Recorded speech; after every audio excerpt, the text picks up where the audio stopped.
You know who deserves to get a win? Haruno Sakura. Always delegated to the background or third wheel, Sakura is a Team 7 ninja who had just as much potential as anyone. Unfortunately, she didn't see a lot of growth until very late in the series. Early in Naruto, Sakura found herself always stuck behind others, waiting in fear for her moment to shine. Today, we're gonna rewrite the anime Naruto, and this time, we're giving Sakura the win she needs to propel her to new heights. The premise is simple. The series is the exact same right up until Ino and Sakura face each other in the Chunin preliminaries. The Land of Waves and other exams all go exactly the same, but when Sakura and Ino punch each other using the last of their energy, Sakura is just barely able to get up and secures a narrow victory. With this win, that means all of Team 7 succeed in their preliminary rounds and move on to the third and final round of the Chunin Exam.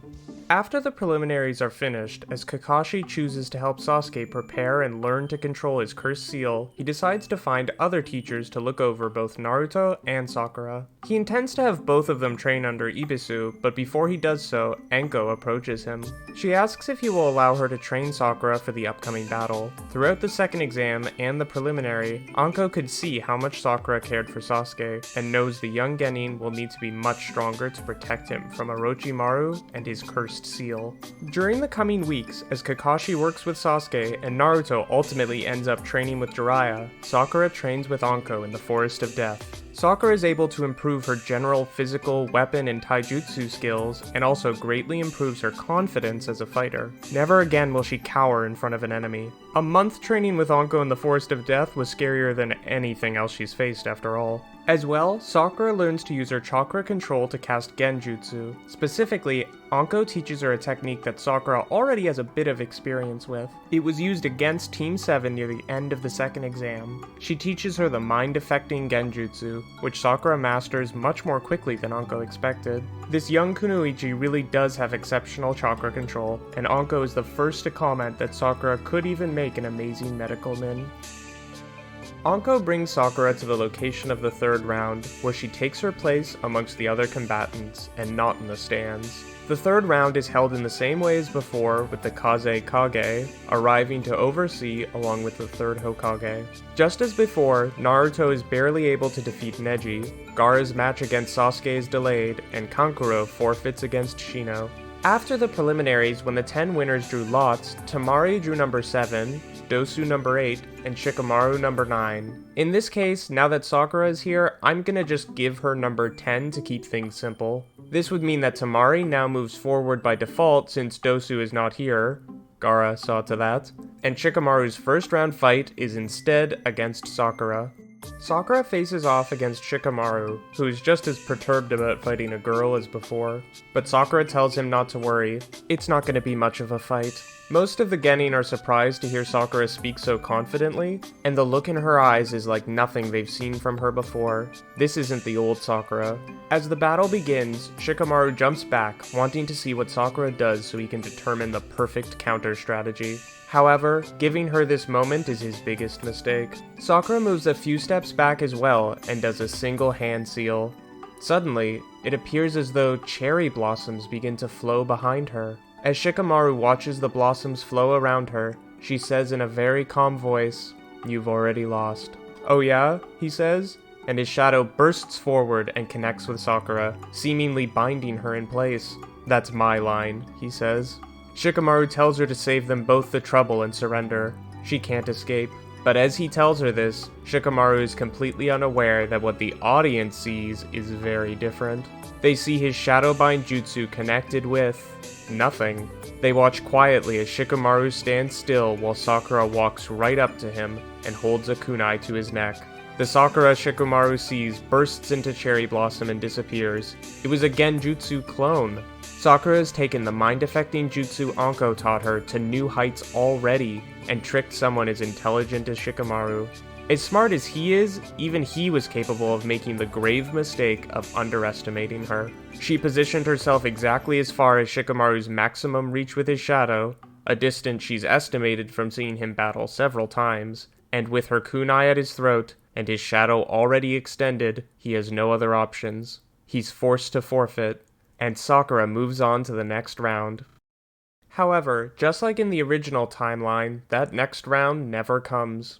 During the delayed battle between Sasuke and Gaara, Konoha is attacked by the Sand and Sound Village. Gaara escapes and Sasuke follows him. Most of the stadium is put to sleep, but Sakura, as before, dispels the genjutsu and wakes up Naruto and Shikamaru.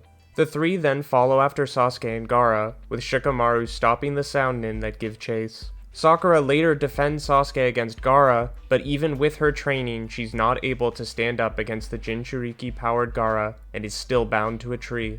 Her genjutsu seem to have no effect on the enraged Gaara, and Naruto saves her and the rest of the village when he summons Gamabunta and fights Gaara himself. After the tournament and invasion, ultimately the aftermath is the same.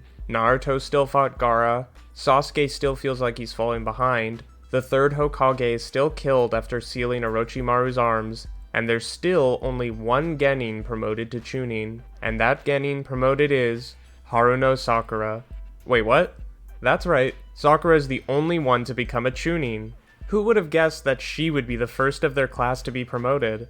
But once her skills and confidence improved, it really shouldn't be that surprising. On numerous occasions, she's shown to be hyper-intelligent and have better natural chakra control than anyone else. What Sakura really needed to excel at this time was the confidence gained from individual attention, which she never got before Tsunade in the normal timeline. Compare that to Naruto and Sasuke, who both received tons of individual training and techniques long before Shippuden. Sakura is just being given the chance to compete on the same playing field as her comrades in Team 7.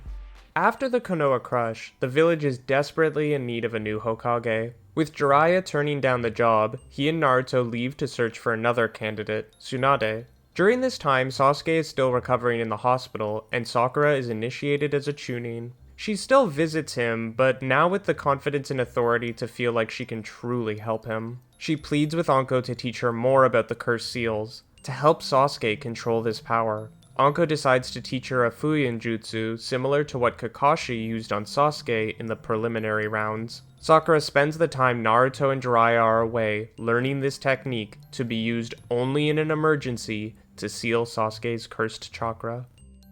After Naruto returns with Tsunade and she's instated as the 5th Hokage, he visits Sasuke in the hospital. The two are at odds immediately, and both he and Sasuke still have their battle on the Konoha rooftops. Sakura is overcome by emotion seeing them fight and is unable to stop them, with Kakashi stepping in to separate the two as normal. Sakura tells Naruto more about the cursed seal, and when it comes time for her to ask Sasuke desperately to stay and not join Orochimaru, he still uses a cheap shot to knock her out. Sakura may be more skilled, but she still trusted him with all her heart, and he took advantage of that.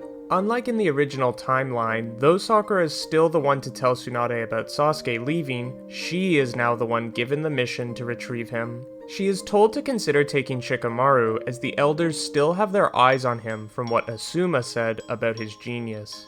Sakura also insists on taking Naruto. When she approaches them both, Shikamaru recommends Choji, and Sakura is the one who says, well, if we're taking you two, then why not Ino as well? Kiba does not interrupt and request to go in Shino's place in this timeline, but Neji and Lee are still run into on the way to the gate and Neji joins the group. Before they leave, Sakura says the single file marching order will be Ino, Sakura, Shikamaru, Choji, Naruto, and Neji. Her reasoning is similar to the ones put forward by Shikamaru in the original timeline, as she is clearly smart enough to come to similar conclusions. She puts herself near the front to give orders, and Shikamaru next to her to advise as she makes him her second in command. Choji, Naruto, and Neji are in their positions for the same reasons as before. Everyone is surprised that Ino is in the lead though, and Sakura says it's because she has been practicing her clan's sensing and telepathy jutsu intensely ever since losing to Sakura.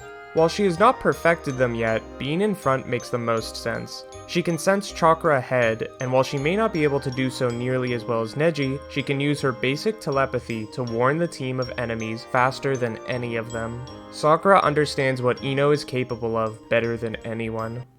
As they leave Konoha to retrieve Sasuke, the group is still stopped by each member of the Sound 4 one at a time. The first two matchups are the same, with Choji stopping Jirobo at great expense to his health, and Neji defeating Kidomaru after nearly dying as well. The first major change is that it is Ino, not Kiba, who falls into the gorge and has to face off against Sakon.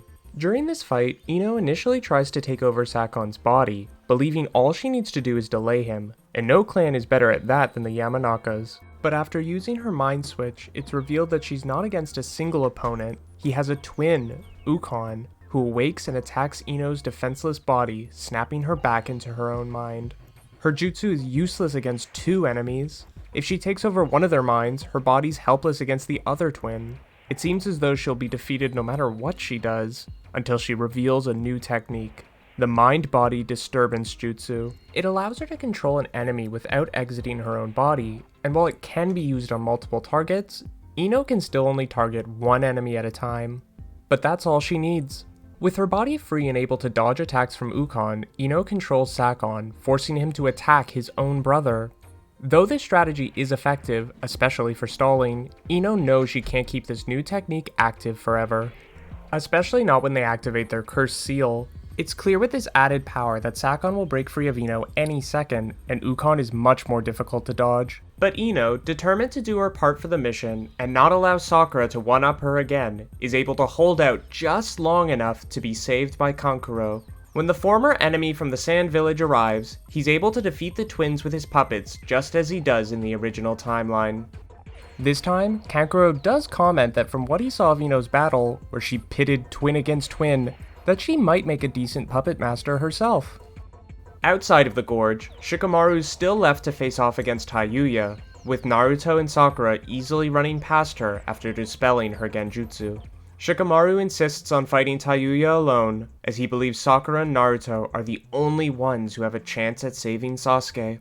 Shikamaru wins as before, but like the others before him, the battle is extremely close. Ultimately, Shikamaru only survives the encounter thanks to Tamari's intervention at the last moment. As Sakura and Naruto run ahead, they are met by an unexpected enemy, a sound ninja they were not aware of by the name of Kimimaro. The two attempt to fight him off, but he defeats Naruto's shadow clones with ease, and is able to dispel Sakura's genjutsu cherry blossom clones. This foe is far beyond anything they've faced before. As it dawns on Sakura that they may not be able to defeat him, she tells Naruto to run ahead. She has one new technique that may be able to hold Kimimaro down just long enough for Naruto to escape. He initially refuses, but Sakura punches him and yells, "That was an order, Naruto. Don't forget who's in charge here, and don't forget what's important. We came here to save Sasuke. You promised me you would do anything to accomplish that. Doesn't that include leaving me?" Naruto clenches his fist and with great difficulty turns his back on Sakura and flees from Kimimaro.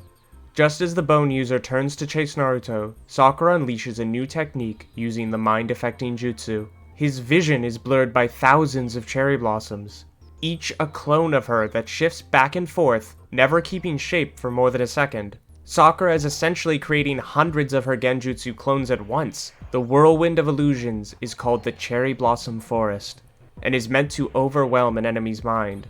Which it does, for about 10 seconds, before Kimimaro breaks through the untested technique after activating his cursed seal. Sakura has nothing else up her sleeve. She's clearly outmatched in taijutsu, but keeps her distance as best she can, but she can't avoid him forever. As she's slashed over and over, it seems like this will be the end, but just as before, out of the trees bursts forward a hero to back her up, Rock Lee. After healing miraculously thanks to Tsunade, the Genin ran after his comrades to help see their mission through. And he arrived just in time, even more motivated than in the original timeline, with Sakura hurt right before his eyes. His battle with Kimimaro is of monumental intensity. As Lee begins fighting Kimimaro, Sakura thinks, trying to find some way she can back him up. Unlike back in the Forest of Death, this time Sakura doesn't want to do nothing while Lee rescues her. She isn't a weak genin anymore. She can't sit idle while a comrade fights. She knows that the Sound Ninja can dispel her Cherry Blossom clone exactly 1 second after she uses it on him. So, Sakura waits to unleash one until right before he attacks Lee. He breaks the mind-affecting jutsu with ease, but not before it affects him just long enough for Lee to dodge. She continues to use split-second precision genjutsu to help Lee dodge every attack Kimimaro throws at him. They both still struggle to do damage to him, but he's likewise doing nothing to them. "You will never defeat me like this," he tells them. "We don't have to," Sakura says. We just have to hold you here until Naruto saves Sasuke. I believe in him. He will succeed." Surprised by how well the two work together, and frustrated by their effective stalling combo, Kimimaro unleashes the second form of his cursed seal. Now determined to kill the duo, he likely would have succeeded, if not for the intervention of another notorious sand ninja. Just as Kankuro saved Ino and Tamari saved Shikamaru, everyone's favorite brooding, indestructible bad boy Gaara arrives on the scene. Gaara fights toe-to-toe with Kimimaro, who even in his second form is tired from his battle with Sakura and Lee, but even Gaara begins to be outmatched by Kimimaru's genius ability. If not for Kimimaru's disease, even in this timeline, he likely would have even defeated Gaara. Once Kimimaru dies, Sakura, ensuring that Lee and Gaara are alright, decides to chase after Naruto and Sasuke. It may not be too late for her to help. After she runs through forest and field, Sakura arrives at the waterfall, where she sees Naruto and Sasuke in a bitter fight, seemingly to the end. Naruto's Kyuubi chakra is unleashed, and Sasuke has fully activated his cursed seal. They're both just about to clash with an epic Chidori vs Rasengan, but Sakura jumps off the cliff and into the water below. As she falls towards them, she's able to cast Genjutsu on both of them. Her mind-affecting jutsu makes them both veer to the right, barely missing each other. Unlike on the hospital rooftop, Sakura was able to take action. Naruto crashes into the rock wall, being knocked out, and Sakura has the briefest of moments to appear behind Sasuke in the confusion. She uses the Fuian jutsu Anko taught her, and though Sasuke fights against it, Sakura is able to nullify the effects of the cursed seal temporarily, and he's knocked out as well. Sasuke faints into Sakura's arms, and she grabs Naruto as well on her way out. Sakura carries both Naruto and Sasuke away, and returns them both to their home in Konoha. Unlike in the original timeline, with a more powerful and confident Sakura, the Sasuke retrieval team is successful in bringing Sasuke back. However, the young Uchiha is inconsolable and is dead set on killing Itachi by whatever means necessary. Though the new Hokage Tsunade understands the boy's pain, because he tried to flee and abandon the village, she has no choice but to punish him appropriately. Kakashi speaks with her regarding what will happen, and he helps bring them to an interesting conclusion: to banish Sasuke. Even after all they did to save him, Sasuke is going to be forced away from the village. This time though, he doesn't leave Konoha alone. Kakashi chooses to go with Sasuke to watch over him and protect him from Orochimaru's agents, who will certainly still be after him. The fact that Kakashi's going is the only reason Tsunade agreed to let Sasuke out of a prison cell. But as Sasuke and Kakashi leave, banished but with a mission, two others are waiting for them by the gate. Naruto and Sakura are there, and insist on going with them.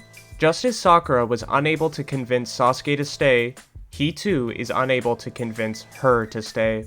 All four of them decide to train together away from the village, defending Sasuke from Orochimaru, and helping him hunt down information on Itachi and the mysterious group known as Akatsuki. During this time away, Jiraiya does occasionally meet up with them to aid in their hunt for Akatsuki, and help to train the trio as he once did for the Hidden Rain Ninja. And he even provides scrolls from Tsunade so Sakura can study medical jutsu and continue to improve upon Anko's sealing jutsu, now helpful for both Sasuke's seal and Naruto's Kyuubi chakra. In a way, with all of Team 7 by his side away from the village, Sasuke still ends up with Hawk. And together, after 2 years away from the village, every single one of them is stronger, and even closer than before. Aw, the gang's back together again! If Sakura is able to become stronger sooner and get the recognition and experience she deserves, Team 7 is able to reunite much sooner than in the original timeline. Like, hundreds of episodes and chapters sooner. Hope you enjoyed this look into an alternate universe for a different anime, and keep your eyes peeled for more. Thanks for watching!